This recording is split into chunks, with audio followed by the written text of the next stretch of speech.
নতুন একটা বিয়ে করেছি, শালি বায়না ধরেছে রেস্টুরেন্ট থেকে খাবার এনে দিতে হবে। পকেটে নাই একটা টাকা, আবার বলেছে ভালো খাবার আনতে।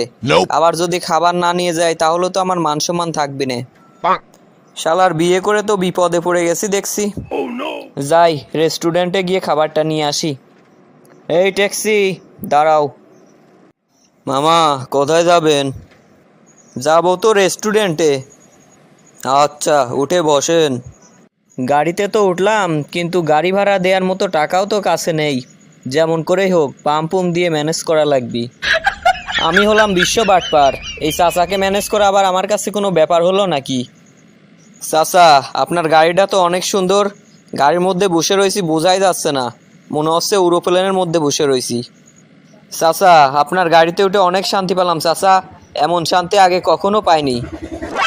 ও বাবা, আমি গাড়ি ভালোই কিনছি, গাড়ি যদি ভালো না কিনি তাহলে তো প্যাসেঞ্জার উঠে আমার টাকা দিবি না। শালা বলদের ঘরের বলদ, আমার কাছে নাই এক টাকা, এই জন্য আমি তোর পাম টাম দিচ্ছি। আর তুই কি ভাবছিস আমি তো টাকা দেব?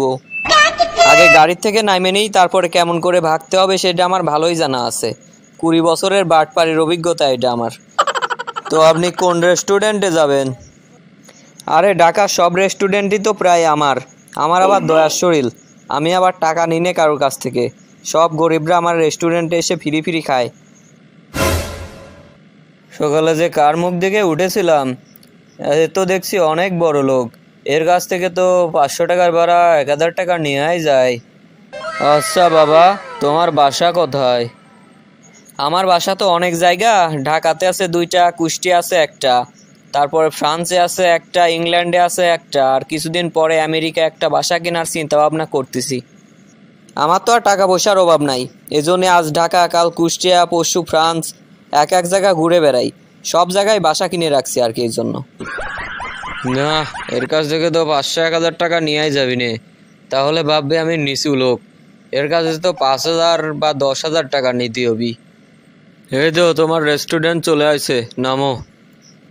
চাচা তাহলে আমি আসি, ভালোভাবে ড্রাইভিং করবেন আপনি। যাবে মানে আমার ভাড়া দিয়ে যাও আগে। এই রে, এত পাম্প দিয়েও কাজ হলো না, এখন অন্য উপায় বের করতে হবে। বলছি কি চাচা, আপনার ভাড়া কয় টাকা হয়েছে? এই বেশি না, মাত্র 10,000 টাকা। চাচা দেখছি খুব শেয়ানা মাল, আমার টাকার কথা শুনে একবারেই দাম বাড়াই দিয়েছে 100 টাকার তা 10,000 টাকা। কিন্তু চাচা তো জানে না সব ড্রপ মারছি আমি, আমার কাছে তো 1 টাকাও নাই। বলছি কি চাচা, আমি তো বাইরে বেরোলে 2-3 লাখ টাকার নিচে বাইরে বেরোই না।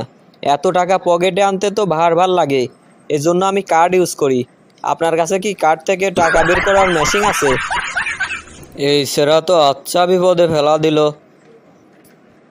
আমার কাছে ওইসব তো কিছু নাই, আমার কাছে বিকাশ আছে, বিকাশে মারো। আরে চাচা, এই টাকা তো বিকাশে মারা যায় না, এ টাকা বের করতে হলে মেশিনই লাগবে।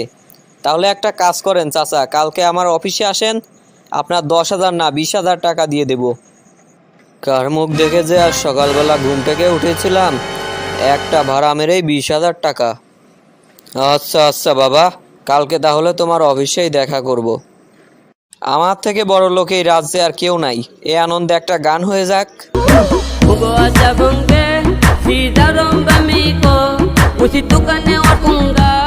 কিরে মদন, আমার বাকির টাকাটা দিবি কবে?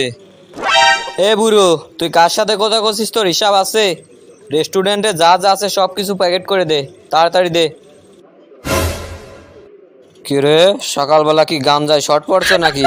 আমি কি গাঞ্জা এক কলকে নিয়ে এসে দেবো এখন? না, এই বুড়োর সাথে এমন করে কথা বলা যাবে না। অনেক আনন্দের মধ্যে ছিলাম তো এই জন্য ভুল করে বলে ফেলেছি। যাই হোক, আমার মাফ করে দেন। আর নতুন বিয়ে করছি তো, শালি বায়না ধরছে রেস্টুরেন্টের থেকে খাবার নিয়ে যেতে হবে, তো খাবার টাবার প্যাক করে দেন, টাকা পয়সা পরে দিয়ে দেবো নে। তোকে দেবো আমি খাবার, তুই আগে আগেকার সব টাকা দে, না হলে তোর আমি এখন বাঁধবো, দেখবো কিডা তোর হ্যানতে এখন ছাড়া নিয়ে যায়। এই বুড়ো তো দেখতেছি খুব রেগে আছে, আজকে আর আমার বাটপাড়ি খাটবি না। বুদ্ধি একটা পাইছি, বাসায় গিয়ে বউকে বলবো নে মিষ্টি কুমড়া দিয়ে বেগুনি ভাজো, ওইটাই সবাই মিলে খাবো নে। আর শালিকে বলবো না করোনার জন্য সবকিছু বন্ধ, এই জন্য তোমার জন্য খাবার আনতে পারি নাই। এই বুড়ো তুই থাক, তোর হোটেলে আর কোনোদিন আসবো না।